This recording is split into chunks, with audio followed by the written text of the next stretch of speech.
Hello and welcome to the College Rugby Show. I'm your host, Pat Clifton, joined as always by Wendy Young of Your Scrum Half Connection and Lance Kavanaugh of Great American Rugby, and powered by Ryan Ginty of Next Level Rugby.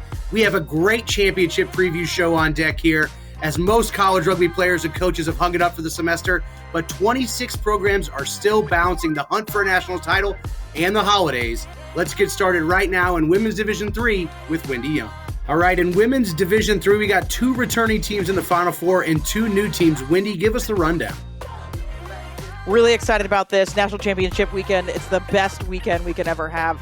First up, we got Wisconsin-Platteville coming in ranked number 2. They dominated Loyola 63-0 in the round of 16 and survived a closer, not really that close, 55-29 battle against Niagara in the quarterfinals. This is their second NCR postseason, and they were looking to improve on last year's semifinal loss to eventual champions St. Bonaventure. Keep an eye on captains and NCR All-Americans Selena Crusher Bodine and McKenna Pebbles Dutton, who lead a team bolstered by 5 rookie starters. Facing them is Colorado School of Mines, number 4 in the standings, who stormed into their first postseason by blanking both Northern Michigan and North Dakota, scoring a combined 117 unanswered points. Their key players include Mariana Trench-Morrow, famous for her game-saving tackles and powerful runs, and Mackenzie William, a leader in the scrum who consistently racks up tries. Who doesn't love a scrummer who scores? And the second semifinal, Endicott, the top-ranked team, look unstoppable after smashing Bentley 83-0 in the round of 16 and putting 54 points on Colby in the quarterfinals. This squad has pedigree, finishing 3rd last year and winning the title in 22. All-star MVP prop Larissa Landmesser is a scoring machine, while fullback Tess Merrill uses her speed and precision to break through defenses. But East Stroudsburg, ranked number 10, is ready to disrupt. After a dominant 61-10 win over Lee, they edged past SUNY Geneso 15-12 in the quarterfinals. This squad boasts 2-time national champions Lindsay Foster and Morgan Madia, who bring excellence and grit to their title chase. It all leads to the Sunday Women's Division II final at 12 p.m. Central. We got the Marianas Trench against the Crusher in one matchup. That looks fantastic. What a great lineup here in semifinals. We got Endicott looks unstoppable. They didn't give up a single point in regionals. They've got Tess Merrill, 2-time All-American, scored 7 tries at regionals. But then again, you also have the Colorado School of Mines, who also didn't give up a single point. And I'm telling you, Piper Lee is just as exciting a player there inside center. So a lot to look forward to there in Women's Division III. And now let's move on to Women's Division II, where this looks a little bit more like last year's Final Four. Lance, tell us all about it. This year's semifinals is set with 3 of the 4 teams from last year's semifinals back at the doorstep of greatness. Out goes Illinois, in walks in Cincinnati. But in the first matchup, Coast Guard against Vassar. The rematch, which was a shootout, has Coast Guard looking for revenge against NCR's runner-up, Vassar Brewers. Coast Guard road to the finals Coast Guard road to the Final Four included a 17-15 quarterfinal win against Fairfield, which is a tri-state conference rival of Vassar. Vassar defeated 3 times with a score differential of 105-14. Close matchup for Coast Guard, runaway wins for Vassar. I don't know how that's going to match up because Vassar is undefeated on the season walking into this matchup, led by the golden boot of Zoe Lynch, the speed of Sophia Bailey, the power of Jude Robinson. This team knocked off the University of New Hampshire 36-5, William and Mary 40-0 on their road to the Final Four. We're talking 126 tries in 13 games on the season for this Vassar side. Absolutely dangerous and can score points from anywhere on the field. But in our other semifinal matchup, 2 years running national champions are back. Wisconsin Eau Claire has their mind on a mission after losing the conference finals to Marquette. But the team that beat Marquette walking into this Final Four is Cincinnati, dominating the Buckeye State with a huge round of 16 win against Bowling Green. And as I said before, they beat the team that is the team that beat Wisconsin Eau Claire. The confidence gain from that is going to give them everything they need going into the semifinal matchup. Yeah, I love that, Lance. You can look at those common opponents often and tell a lot. And as you said, I think you sold me a pretty good bill of goods there to believe Vassar. I'm believing in the Brewers now going here into the Final Four. But it's also, you look at Cincinnati bringing back 4 All-Americans from last year, and Paige Huggins, Elena Grayson, Shannon Swinnerton, and Taylor Powell. Even though they're the new team here, as you said, they're the team that beat Marquette, which is the team that stole that conference title from Eau Claire. So that looks like it could be a great contest. And Eau Claire, watched them myself here in Kansas City a couple of weeks ago. They look unstoppable themselves, absolutely dominant, back to their championship ways. Chloe Chamberlain was fantastic at 12.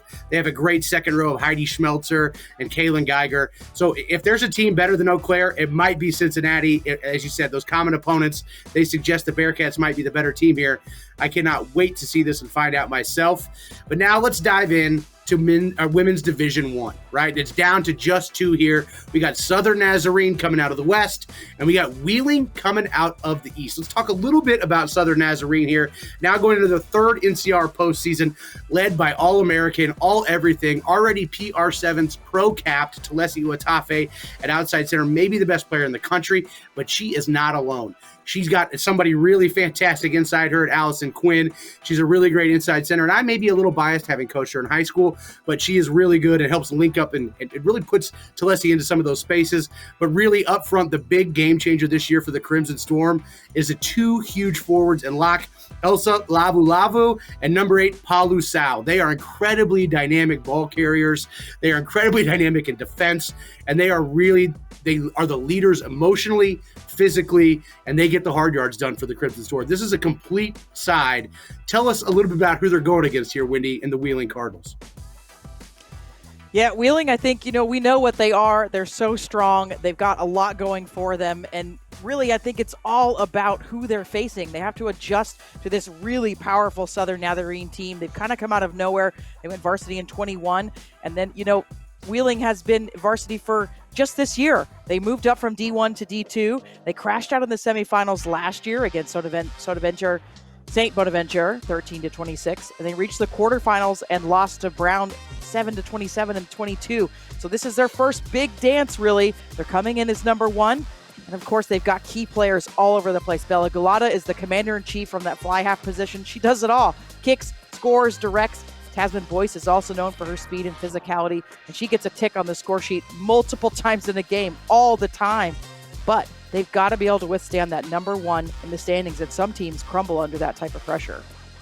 Yeah, Wheeling undefeated this season. Huge wins over programs like Penn State, Ohio State early on. They've been really tested, but I don't know if they've seen somebody quite as good as Southern Nazarene. Of course, Ken Pape, his first year as the head coach there at Wheeling, brought quite a few players with him over from Lander through the transfer portal. I cannot wait to watch this matchup. It is fantastic. All right, that is enough blithering about what may or may not happen. Let's put our money where our mouth is and actually make some predictions. Let's start in Women's Division III. This may be, I don't know if this is good. If there's a chance for us to be unanimous across the board, this might be it. I'm picking Endicott. They have lost 1 game in the last 3 years. They're 28-1. The only game was in the playoffs to St. Bonaventure last year that knocked them out of it. They are unbelievable. Head coach Carly Waters, 51-5. That is an unreal record. Tess Merrill's as good as it gets. I got to pick the goals here. Is anybody going to disagree with me? Wendy, who do you got? I'm going to disagree. I got School of Mines. I have a lot of friends that went there. They're really proud of that school and how far they've made it. It's their first postseason, so, I got to go for them. Look, I love it. Both of the defenses are on point, and both of them are piling on the points. How about you, Lance? I got to go Endicott. We got to agree. We got to shake hands on this one. They've taken care of multiple ranked sides. They've played some of the best in the nation and stepped over them with slight work. I'm assuming they're going to go into the same playoff situation and handle business just like as they've done before. Prove me right, Endicott. Prove me right. Yeah, I also, I think that they've got a little bit easier road potentially. Their Saturday may be slightly easier, which makes Sunday a little bit easier. As you know, Lance, having played in quite a few of those 2-day weekend national championship setups. All right, let's slide on over to Women's Division II and make our picks there. Who you got, Lance? Since that was your division, why don't you lead us with your pick from the front? I'm going to go with the team that puts points in bunches. They have some of the more electric stars. I got Vassar taking care of business. I believe they're going to end up facing the rematch of last year's Nationals, but this year they're going to figure it out, crack the code, and handle business to get that championship. Brewers, last year's bridesmaid, this year the bride, according to Lance. How about you, Wendy? Who you got in D2? I really liked Coast Guard when we had that Friday night game. I think they're really spectacular. They almost stumbled getting their way here with that 17-15 win over Fairfield, but they've got some superstars across the board, and I'm just really excited to see them play. Well, look, I'm gonna hold the chalk here. I think Eau Claire makes it 3 in a row, and they just looked unstoppable in Kansas City and really complete. You know, a lot of times teams, especially the Division II level, can be led by one star. I mentioned 4 or 5 players earlier from Eau Claire that are fantastic, and none of them were the returning All-Americans in Megan Ludi at fly half, or Kala Dexheimer at flanker, or Cirrus Reed at fullback. That's how stacked this Eau Claire team is. Their front row is fantastic as well. I've got the Blue Golds winning their 3rd straight national championship in Women's Division II. All right, Women's D1. I put my bias out there a little bit earlier. I'm going to stick to it. Southern Nazarene. I like the Crimson Storm in this one. They've played Lindenwood. They played BYU. They played a lot of rugby this fall. They're relatively healthy. I've got them here as playoff veterans winning this one. How about you, Wendy? Yeah, I'm with you on this one. I've gone back and forth. Like, literally, I changed my notes just a few minutes ago, so this is breaking news, basically. But I really like them. I think that you mentioned the key player, Talesi Oatafa, just unstoppable in the centers. But then my money's on Riley Erickson. If they make a mistake, then she is going to hurt them on the tee. She's got an impressive 80-plus accuracy rate, and so Wheeling can't make any mistakes. Yeah, Riley, if she's healthy, she's had some health issues here towards the back end of the season, but absolutely a game changer from tee without question. How about you, Lance? Who you like in Women's Division I? Southern Nazarene has the dynamic players. They have exactly what you need when it's big time to show up. But I'm going Wheeling. I think this is a moment. I think they have a date with destiny. I think the transformation, I'm just a really big fan of having to come together under a new banner and really figure it out. And they have over this short amount of time. I think they're going to take care of business. They only got one game, one time, one show up, and I think they will. I got Wheeling. Man, that's probably the game I'm most excited about. Maybe about either of these weekends down in Houston. Cannot wait to see that. 2 varsity programs for the first time going after it for a national championship in Women's D1. We will dive right into all the men's action as soon as we come back. But first, a break on the College Rugby Show.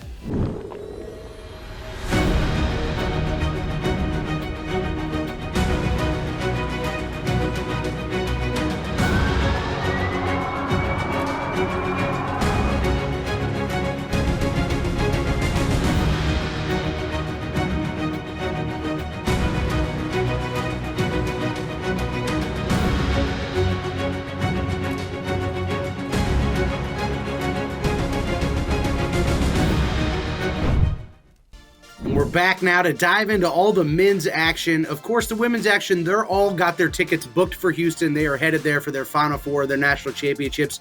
In men's Division I and Division I AA, there's still one more stop to get to Houston, and that's at Penn State Berks, December 7th, starting at 1 o'clock with St. Bonaventure against Brown in the first men's Division I semifinal. These are 2 former national champions going head-to-head here. Tell us all about it, Lance.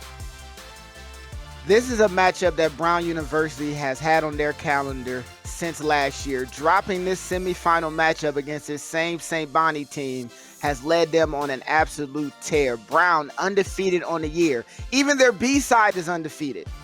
Brown has been a team of destiny from the beginning. They've eclipsed 100 points multiple times, have shutouts all up and down their schedule. Raphael Lansure and Tito Ajua have been leading the charge from the back line. Brown University almost unbelievably unstoppable if they can minimize their mistakes. St. Bonaventure has been the most unpredictable team that is remaining in all the playoffs. 4-3 in total over the year.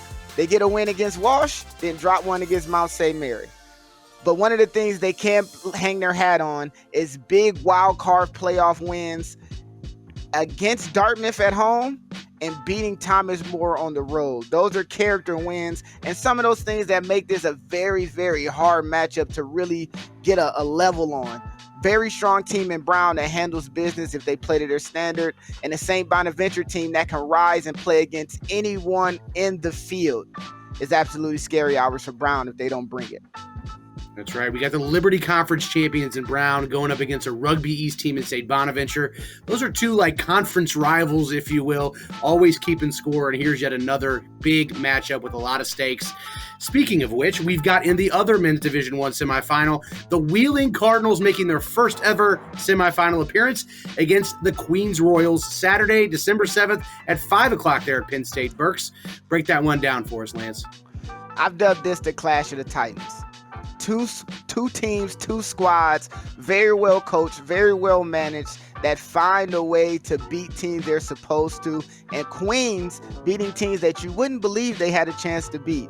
Fighting valiantly against the top teams in the United States, Queens are 9-2 on the season. 2 wins against NCR top 10 opponents, Belmont Abbey, and in the playoff win against AIC, both of which is at home. It changes when we get to neutral sites. We'll see how they handle business in PA. But this Wheeling team, led by Coach Mike, they're 6-2 on the year. Big River runner-up, dropping that game against Thomas More, but they beat on a top 10 Kutztown side for the wild card. University of Notre Dame walkover in the quarterfinals. And this is a team that's been motivated by some of these losses they had during the year.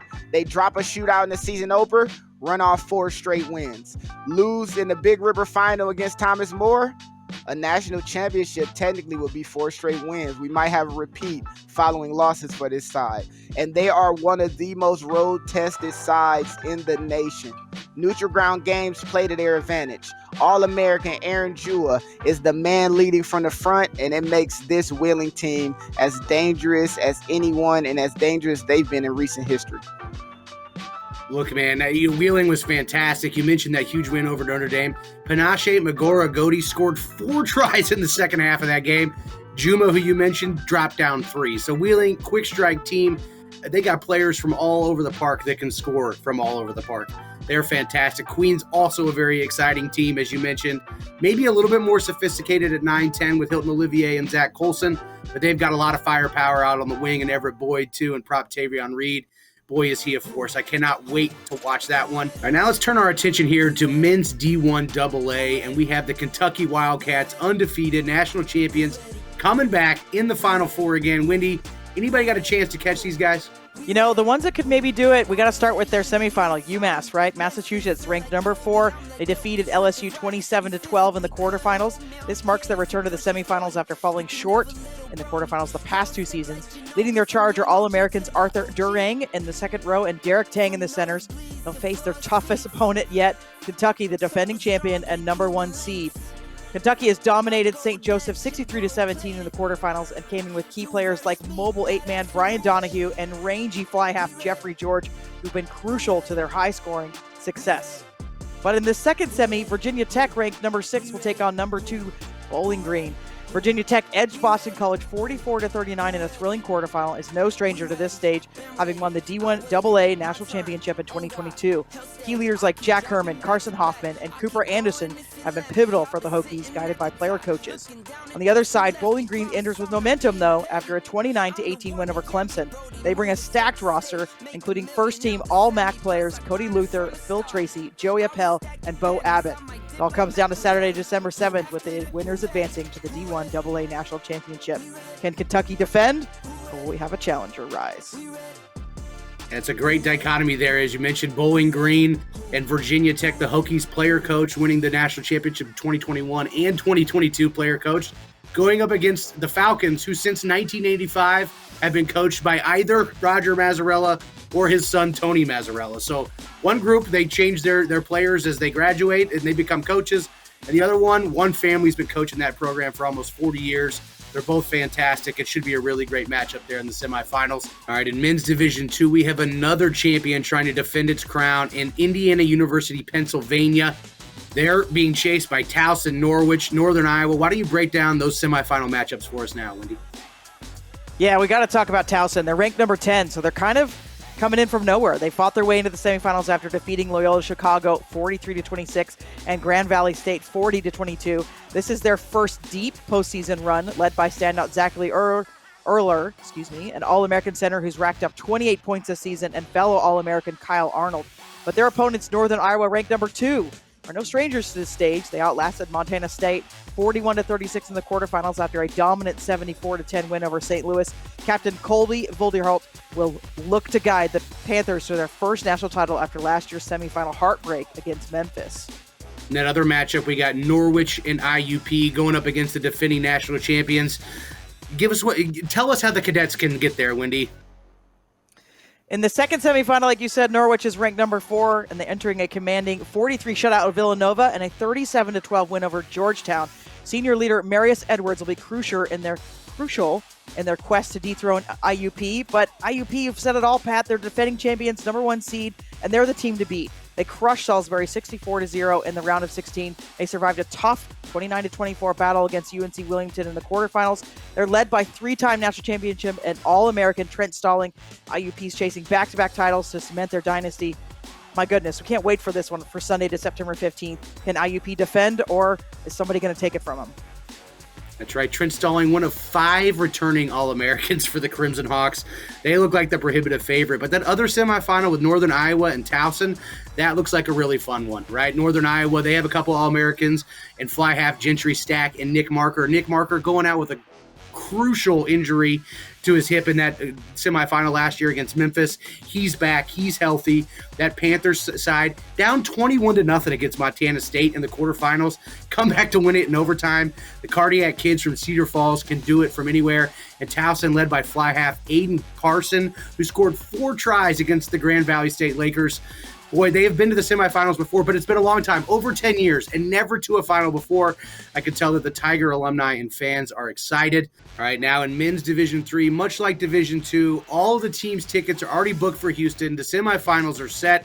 Lance, walk us through these matchups. Holy Cross versus Duke. Let's start with Holy Cross first. They beat Babson twice. In the statement, nothing more needs to be added or said. That shows you how good this team is. Last year's outside center, this year's 8-man Schwab has been absolutely tearing it up. 5 tries versus King State earlier in the year. A hat trick versus Middlebury and another hat trick versus Providence. When they need him most, he pulls up, he steps up, and he makes big plays for his team. Might be the closest thing to a unanimous All-American if I've ever seen one. But Duke University embodies the old legend of Billy the Kid. They know how to survive a shootout. Point differential throughout the year, 274 points to 6 until it's time for the playoffs. Then they're winning 45-33, 51-45. When it's time for them to put up points, they can put them up. But against teams going into the semifinals, it might be scary if their defense doesn't shore up for them. That's right. Duke coming into this postseason completely unranked, and now they're in the Final Four, but also undefeated somehow at the same time. Undefeated, unranked, that is the craziness that is the Duke Blue Devils this season. Holy Cross also have an outstanding fly half in Jackson Everts. He is a point-scoring machine. And loose forward Connor Bancuti has a very high motor and does a lot of the dirty work there for the Crusaders. That other matchup we talked about, Wayne State, Colorado School of Mines. Wayne State, runners-up last year. The year before that as well. Is this the year they can get across the line? Fantastic matchups here in Division III. 3 straight trips to the Final Four, each time being turned away at the doorstep. But after hearing that Babson is no longer involved in these playoffs, it has to give them confidence. It has to make them believe that this is their year, they are the team. 7-1 over this year, and their only loss is to D1 Iowa Central. Their point differential, ridiculous, 274 points to 51, and that includes 128-13 in the playoffs. When they play the best, they up their game as well. The School of Mines are a rocky revenge story if I ever heard one. Second match of the season, they lost to the same Wayne State that they'll be lining up against coming up here. After a forfeit win, they drop another match against New Mexico Tech, and sixth then, the team from Golden, Colorado have been absolutely golden. 7-match win streak, including a Sweet 16 playoff win against the number 4 team, Cal Poly Humboldt. And also, they got a revenge win back against that New Mexico State team that beat them earlier in the year. Now, the confidence is high, especially when the stakes are at their highest. Boy, Cal Poly Humboldt, the Colorado School of Mines, knocking off the number 1 team of the country going into the postseason. In the first round, that was a huge upset. This has been a fantastic men's Division III postseason already, and lots more to play for, lots of action here in Houston. We'll be right back now as we're going to chop up all of our predictions for the men's championships. All right, it's time to put our money where our mouth is yet again. Write these down, hold it against us. Who do you have? Lance, let's start with men's Division III. Who's your team to win it all? They beat Babson twice. I honestly can't pick in another direction. If we're talking about the team that beat the team and have throughout this year been that team, I got Holy Cross taking it. Wendy, how about you? I'm going to go with my man Lance here. Holy Cross they just look like they're ready. They're firing. Beating Babson twice is sure a confidence builder. Let's go Holy Cross. Well, you got Bob Cousy and Zach Lanning, NCR Men's Division III Commissioner, smiling ear to ear, both Holy Cross alums. But I think this is Wayne State. I don't know what you guys are talking about. These Wildcats have been phenomenal. They have beaten D1 team after D1 team all season. They have been right at the doorstep. The teams that beat them each of the last 2 years have already been knocked out of this thing. So, look, Wayne State, they look like they're the team to beat for sure. Finally, I think I picked them each of the last 2 years, but this is the year they're going to make me look good. All right, let's move on to men's Division II. I think you guys might have a little consensus here. IUP looks like the heavy favorite. What do you guys like? Let's start with Lance. You got to go IUP because they're the proven commodity in this playoffs. They know how to get here, and they know how to win. And when it's not even 15s and it's 7s, they know how to win. I can't turn my back on a proven fact, IUP. Wendy? Same. They've been there before 3 times. They've got all those All-Americans returning. It's just the side IUP is just looking unstoppable, and I think they're going to get it done this year. Look, you got to be a fool to pick against IUP, but I will be your fool today because I'm going to pick Northern Iowa. The Cardiac kids from Cedar Falls, they don't know what defeat is. Until that whistle is gone, they are still fighting. They're still scraping. They're still clawing. They got healthy Gentry Stack, a healthy Nick Marker. They were born in the woods. That's their mantra. And I know IUP can always find a chip on their shoulder. They're one of those programs that always figures out a way to be, the underdog in some way, like Michael Jordan. Find a way to make it personal to you and make yourself the underdog and get yourself some bulletin board material. But I really think UNI is the exact same kind of attitude, and it's going to come down to 1 or 2 points, 1 or 2 mistakes, a catch pass here or there. But my pick is Northern Iowa to upset IUP and take the crown in Division II. All right, slide on over to men's D1 AA now. I'm going to make my pick first, and I will be the unbold one here and pick the Kentucky Wildcats, undefeated defending champions. I know they had that 1-point game against Clemson where they almost got nipped in the SCRC playoffs, but I think that was an aberration. The Wildcats are a machine. Holden Hahn at 7 is one of the best underclassmen in the country, and I've got them winning it all in D1 AA. How about you, Wendy? I think they are too. I think this is the team to pick. They're defending champions. They're number 1. They've had a fantastic season, and you mentioned those players as well. Can't let go of that rangy fly half, Jeffrey George. He's just all over the place directing, and then he's around for the support, and he's got a boot on him. I think Kentucky Wildcats are going the whole way. Lance, you gonna make it blue all the way across here? Are you a Wildcats man too? Unfortunately, no. I will be, in this way, the fool that goes against such a proven commodity in Kentucky. But I'm going to go with the Falcons of Bowling Green State University. This is their year. The program, over the course of many years, has had a alumni following. They've built to this point, had success a few years back, but it seems like whenever they get momentum, they are a scary team, and this is no different. I got BGSU. That's a big pick there coming from a Davenport guy who's played quite a bit of cross-interstate matchups there against Bowling Green. Absolutely, but I trust in the Ohio side to get it done. BGSU Falcons for the win. Upper Midwest pride on display. All right, men's Division I. This is the big ticket on the men's side. Who do we like? This is unpredictable for me. Obviously, no defending champion in Division I as Notre Dame College is no more. Who's going to take the men's Division I title? Let's start with you, Lance. I believe that if I was going with what my heart says, I would pick a different team, but going with what my head and my eyes see, Willing just seems to be the team of destiny whenever I see them play. They got the coaching staff, they got the culture. They've lost some games and figured out a way to come back from them and turn the tide. I got Wheeling taking this one. It's a big pick. Wheeling was probably the only team left that had to go through a play-in game to get here. Wendy, who do you like? I think this is the first one where we're not across the board. I think we're all picking different teams, so that makes this a really contentious D1. We talked about this in episode 3, that this is just a bunch of ballers, honestly, good teams. And I'm going to go with Brown. I think they've had a great season. They're well coached, and they've got a strong senior class. And I think that they've got it together, and they have their alignment, and they're going to do it this year. Antonio Estevez is fantastic at number 8. You mentioned Ralph Lansaneur, who's been really great at 15. Tito Ajua. They have players all over the park, Brown. That's a great pick. But I think the team to beat this year is Queens. I really do. I think that Queens has had a fantastic season. That win over Life University, that was the shot heard round the college rugby world, as far as I can tell. That was a huge victory. They look fantastic. AIC, that score was closer than the actual contest was in the quarterfinal last week. They were not letting them across the whitewash to save their lives. Queens, they won it. They're hungry, very skilled at 9 and 10. I think maybe the best 9-10 combo left in Division 1.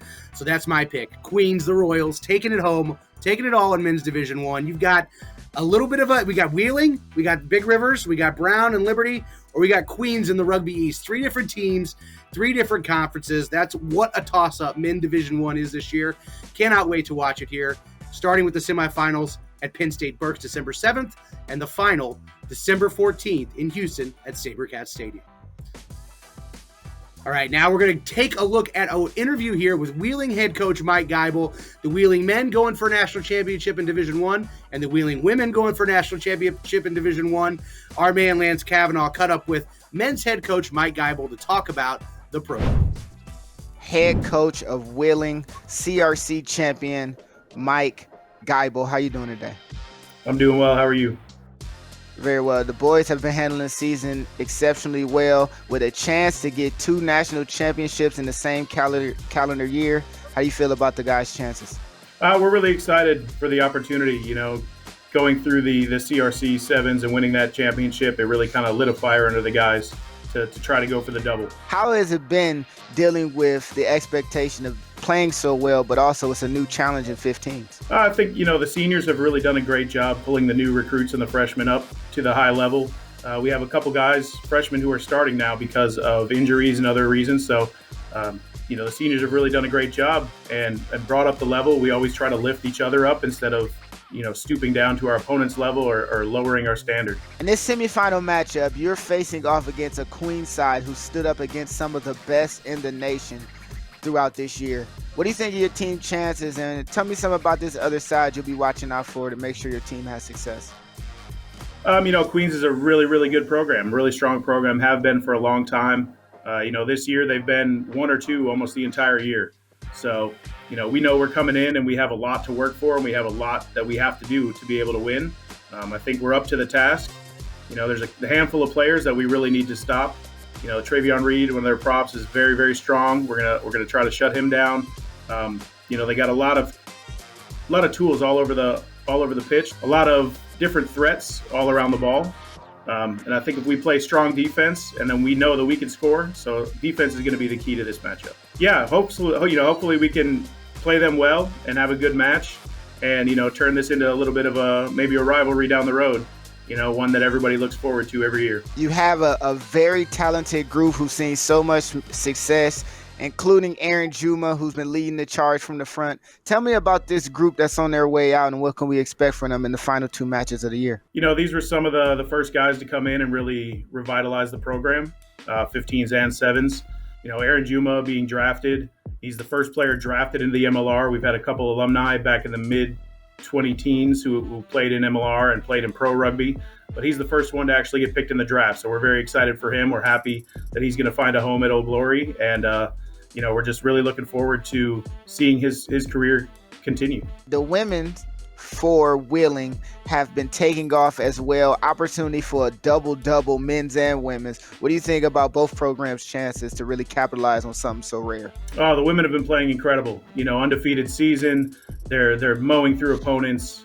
it doesn't look like they're going to slow down anytime soon. They're in the national championship in Houston on the 7th. They're playing against Southern Nazarene, and I really like their chances. I've watched a lot of film of Southern Nazarene, but I've also watched a lot of Wheeling matches, so I think they have a good chance. And for them to win one, and then hopefully we can go the next week and win the double. Who should we be keeping an eye out for on this side as they go into their matchup with Southern Nazarene? I think Wheeling's got a lot of leaders and a lot of really powerful tools. Emma Tai is one of their captains, great player, very strong runner, huge tackler. Bella Galata, their 10, is very strong. And then Tamsin Boyce, their fullback from Ireland, she's incredible. She's speedy. And if you give her a step, she's going to score a try almost every time. Yeah, definitely want to give my grad assistants, Max Hamilton and Zach Ho, give them a big shout out. We have an volunteer assistant coach in Max Lum, who's a Wheeling alum, who played in the MLR for Old Glory as well. And then, of course, give a huge shout out to the women's coach, Ken Pape, who's got such a great run going and such an incredible program that he's built up, brought a lot of players over from Lander and really kind of built up what we were trying to do here at Wheeling. Coach Mike, I appreciate you stopping by. Thank you so much for your time. Godspeed and good luck going into the semifinals, Coach. Thank you so much. All right, that was a great interview there, Lance, with Mike Geibel, the head coach of the Wheeling Cardinals on the men's side. Lance, they were your pick to win this thing. Did you make that decision before or after talking to Coach Geibel here? I made it before, and I believe that I was confirmed righteously in my decision to pick after the interview. The culture of the team, the way that the young guys are following the lead of some of these older upperclassmen, the way that they have alumni and guys moving on to MLR, they have the perfect picture of what you want for a rugby side. And then you have the leadership like Coach Mike, the confidence, and the respect. He has a level of respect for that Queen side. He knows the players they have. He knows how strong that 9-10 combination is. He knows that if his team doesn't show up and handle business, it can be the end of their journey. It can be the end of their saga. So hearing him talking about it, and also the way that he spoke about his assistants, his graduate assistants, assistant coaches, you can tell that they have like a family structure and it's all for one and they all work together. That's the kind of team I want to stand behind. Yeah, the Cardinals, getting to the semifinals this year, it's the farthest they made it in 15s. They won the Sevens national championship last year, had the ring ceremony in the middle of the season this year. I wonder if that's got them, thinking championships for 15s as well as on the table. They have played Queens each of the last 2 seasons on the front end of the season, lost each of those 2 games. But, Wendy, what do you think about this one going in here with the rematch? Now having watched Mike Geibel, do you feel like they've got the confidence, they've got what it takes to really give Queens everything they can in this semi? I think they can, and it's so hard I didn't pick either Wheeling for them in men's D1 or women's D1, but the cool storyline is we could have a men's and a women's D1 champion. I think that's really exciting.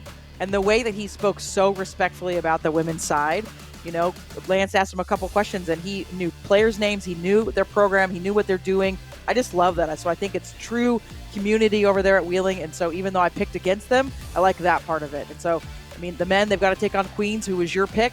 And so I think that makes everything really interesting. But I think maybe they can get it done. We'll have to see. It's really cool to see those programs support each other. Saw a picture that Coach Ken Pape posted on social media of the women at the men's last playoff game. So really rooting each other on. That is fun to see. Well, now it's all on the field. We've taken all the air out of the ball that we can before the games start. We got a lot of rugby kicking off here at Penn State next weekend and in Houston next weekend over the next couple of weeks, as we are going to crown 7 national champions by the next time you see us. For Wendy Young and for Lance Kavanaugh, I'm Pat Clifton. Thanks for tuning in to the College Rugby Show. My gold dance, your gold plated. You verse me, now that's a real.